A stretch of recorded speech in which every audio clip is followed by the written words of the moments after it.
Welcome, everybody. This is the Just Keep Reaching show, where we are helping you fulfill your full potential in life and in business by sharing stories, tips, and experiences from those who just keep reaching. My name is Joe Rosner, and each week I will bring you incredible guests in order to show you that we all come from different places, but to fulfill our full potential, we must just keep reaching. Welcome back, everybody, to another mini episode of the Just Keep Reaching show I like to call Inside Joe's Mind. So today, I just want to talk about a couple of things. Some of the things that I've learned from having triplets. Now, I can remember when, we were trying to have kids, me and my wife, we had a hard time, trying to have kids. For the longest time, they said it wasn't necessarily going to be possible for us. We tried for a couple of years, different medications, different things like that. And we went through the IVF process and eventually, ended up getting pregnant and realizing that it was going to be with triplets. Well, the first thing is when we found out that we were having triplets, it was kind of a shock, right? Because we were extremely grateful, to be able to have one child. And then all of a sudden, the doctor was doing the ultrasound and he's like, congratulations, you're having twins. And he was starting to, measure heartbeats. And he goes, oh, hang on a second. There's a third one back there. You're having triplets. And I can just remember the look on my wife's face. Like her jaw just instantly dropped. Picture my wife. She's, tiny, at this point, a physique competitor at 5'2", thinking, holy cow, right? So that was the first initial thing. And then, we started, talking to people. We're like, we're having triplets. People started finding out. And the first thing, you're having triplets? Holy cow, that is going to be a tough time. Man, you're going to spend a lot of money on that. Wow, you're going to have to buy a ton of diapers. That's going to be a lot of work. I don't know how you guys are going to do it. I have one kid. I don't know how you guys are going to do it. It's going to be crazy. Or just think about all of the feedings that you're going to have to do. How many times that you're going to have to, wake up. How are you guys going to do that? Right? So it was all of these things. We heard this stuff over and over. And what I realized is, that relates to business. That was all, things, obviously we had some people that were like, oh, congratulations. That's awesome. Because to me and my wife, it was an extreme blessing. Like in the beginning, we didn't think we were going to be able to have kids. And then, we ended up being able to have triplets and we're overjoyed. And with understanding that sometimes when you tell people, in business, about an idea or something that you plan to do or something that's coming, right? The initial instinct from somebody else is like, nah, I don't know, man, that doesn't sound like a good idea. Or, and then they just they instantly start asking questions about it, right? So one thing that I want you to think about, if you're in business and you have an idea and you're trying to move forward with it and this thing sounds great, think about it to yourself for a while. Think about it to yourself. Start maybe coming up with, some sort of plan on how you're going to start moving forward with this idea that you have. Because initially, no matter what, when you mention something to somebody else, they're not going to be naturally as excited about your idea as you are because it's not their idea. So instantly when they're not like, whoa, dude, like that's the best freaking thing I've ever heard. Like, holy shit, right? When they're not like that, you instantly feel like, oh man, maybe this idea isn't that great. Or maybe, maybe you're somebody out there listening to this right now and you're thinking, I've had some of those moments and I should have went through with it. And instead, because I got a reaction that you weren't necessarily expecting, you didn't go through with it. And now you're kind of wishing that you would have made that decision way back when and went through with it. So when you have an idea, think about it to yourself and remember that it's not their job to be as excited about the idea as you are because it's not their idea and they're not going to be, right? So if you know that going into a conversation like that, remember, it's your idea, run with it 100%. Now, that's like, when we were having kids, it was, holy cow, how much is that going to cost? That's going to be a lot of diapers. Man, that's going to be a lot of work. right? Or the new idea. Well, I want to create this thing, and it has this. Well, what happens if this, and what happens if that, right? So the same concept. So having kids made me realize that it's a blessing to us and it's a dream to us. Doesn't mean it's going to be a dream to somebody else. Doesn't mean it's going to be, that exciting to somebody else. And that's okay. You just have to know that going into that situation. Now, one of the other things, that comes up to mind quite a bit is my son is phenomenal. He's, my kids, they're going to be 3 in December, and it's crazy to think because they're not even 3 years old. They know sign language and they're learning all of this stuff. And my son especially, he knows how to work an iPad and, go through all of this different stuff. And I don't mean, like he knows how to press a couple of buttons. I mean, this guy knows how to switch pages, search stuff, type stuff, transfer the volumes different ways, lightness, he knows all like the little things about this iPad. And I'm like, how the heck did he learn how to do this? And I was watching him, and I started watching what he was doing. And what I realized is he's not afraid. He's not afraid to start pressing buttons. He's not afraid to start pressing on stuff. He's not afraid to, mess with something because he doesn't know if it's going to break, or he doesn't already have instilled in him the fear of messing something up because he hasn't gotten that far yet. He doesn't have those limiting thoughts of this could be bad in his mind, right?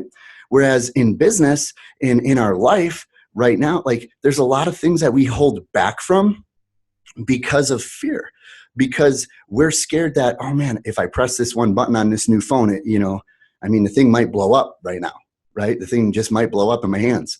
Or is this going to erase everything? Is this, how do I do this? So we have this fear around moving forward, but what that does is it actually holds us back. You guys got to remember, no matter what it is that you're doing, it's okay to make a mistake. It's okay that something doesn't go as planned.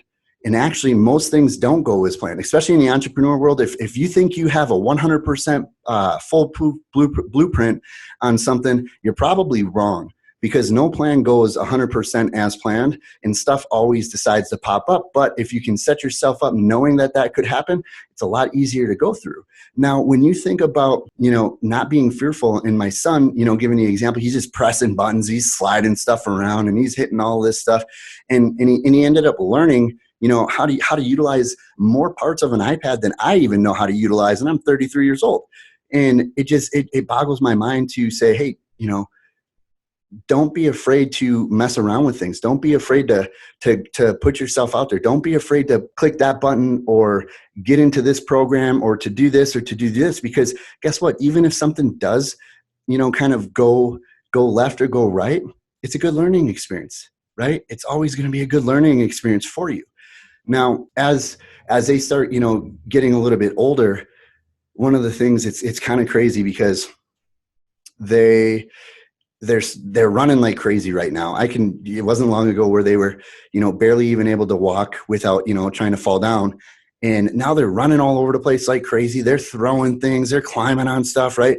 Well, we were at the park and they have, it's like these monkey bars that kind of swirl around, but then they go into an L shape up to a platform. So you can kind of like climb on top of them or climb on the bottom, and you're on top, and then it twists you around so that they're hanging kind of on the bottom.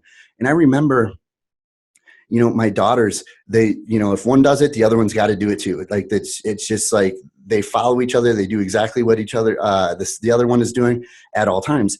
And they started climbing on these monkey bars, and I'm over here. I'm kind of nervous. I'm like, man, if they fall down, I'm thinking, don't fall down. I got to, they're climbing up on this thing. And then they flip back around on the bottom of the monkey bars, and then they start hanging there. And I'm thinking they're falling. They start laughing. And then they hop down, and then they do it again, right? They do it again. And in the beginning, they kind of started going slow, and they hang there for a minute, and then they jump down, and then they do it again. And it gets faster, and it gets faster, and it gets faster. And it's almost like, if you've ever, like in the Marine Corps, you're scared of heights, or you're jumping off of a platform or something like that, or you're climbing a rope and you get to the top and you smack the top of the wood and you climb all the way back down. You're like, man, that was awesome. Let's do it again. So the more you put yourself into an uncomfortable situation that you may not be used to, or that something could happen, the more likely you are to grow forward and become more confident with your abilities. And this goes for all areas of your business. if you're afraid to, maybe show up on a video, or if you're afraid of what somebody else is going to think because of what you say, just do it anyways. Just keep reaching no matter what. Put yourself out there. Show up on that video once. I guarantee you it's not going to be as bad as you think. Say what you want to say. Remember, if you don't stand up for what you think is right and what your voice is, nobody else is going to do it for you anyways. So be the one that stands up and does it. And every time that you do it, the more that you do it, the more confident, the more comfortable you're going to get, and the more you're stepping outside of your comfort zone, that's going to make you push yourself forward, and the more growth you're going to have. Now, it's kind of crazy because when I think about when I first started consulting, one of the hardest things for me was, walking into places, nobody knew who I was. And I was basically trying to pitch, my services and see if there was a way that, they could benefit from it. And it was nerve-wracking at first. It was hard. And I remember, getting turned down by a lot of places, and they're like, nah, not interested. We're good to go. And it was kind of gut-wrenching at first. And then I realized, you know what? Every time I heard a no, I got a little more used to it. I also realized that as they were saying no, they were saying what they had, right? So as they were saying no, they were saying what they had. So as I kept going and connecting and trying to connect with people, what I realized is I got more confident at the approach, and also what I was saying based off of what I knew was a common factor off of what all of these people were saying that they were okay on, right? So I started saying I can help them, with X, Y, and Z. All they got to do is, give me a shot. And I got turned down a lot. Now, initially it was uncomfortable and it was fearful for me to even walk up and, try to spark a conversation. But the more I did it, the more confident and the more comfortable I became, and the better I learned how to communicate what I wanted and how I could help somebody by doing it in person, door to door like that. Now, after you start doing it and you start getting yourself and putting yourself into those uncomfortable positions, I don't care if you've never rode on a roller coaster before, I guarantee you might be a little bit nervous. You might be a little bit kind of scared at first, but the moment you get done, you might be screaming the whole time going down that roller coaster. You get to you're going down the steep thing and you're just screaming, and all of a sudden you get done and they're like, all right, let's get out. You're like, let's do it again. Right? Because you stepped into your power. You stepped into that place that's uncomfortable and it feels good. You feel yourself literally moving forward towards things that are going to push you in life and in your business. So if there's something that you've been wanting to do, if there's something that you know that you can do in your business, I'm encouraging you to step outside of that and just go and do it and just show up and put yourself in that space. And what's the worst thing that can happen? I want you to ask yourself that question. What is the worst thing that can happen to you by showing up or by doing that thing that makes you uncomfortable? Because let me tell you this, you've already survived all of the worst days of your life up until this point, and you're still here and you're still moving. What's the worst thing that can happen? You can survive this too. And I believe in you and I know you can. You just have to just keep reaching. So put yourself outside that comfort zone. If there's something that you've been always wanting to do, go and do it. Go and show up, right? Make it happen. Don't be afraid. Don't think about it and say, well, this could happen. We already know there's a lot of things that could happen. Know that they can improvise, adapt, and overcome when things, go left or go right. That's the whole part of the process. Nobody ever has the perfect plan. They have a plan, but it's never going to be the perfect plan. Nobody is perfect, and you don't have to try to be. If you try to be perfect, if you try to overanalyze every single situation and every single thing that you're trying to do, it's going to hold you back. It's going to set you back further than move you forward. And the thing is when you think about perfection is literally an insecurity, your own insecurity. So don't allow your own insecurity to hold you back by trying to be perfect and have everything all in place before you try to move forward with something. Speed is always going to win. Speed will always win when you're trying to move forward. Make sure that you're moving forward, you're doing it fast and you're going hard and you're always leading from the heart no matter what. And the more that you give, the more that you're going to receive. So speed, lead from the heart, and give as much as you can. And I guarantee you, that's a secret to your success.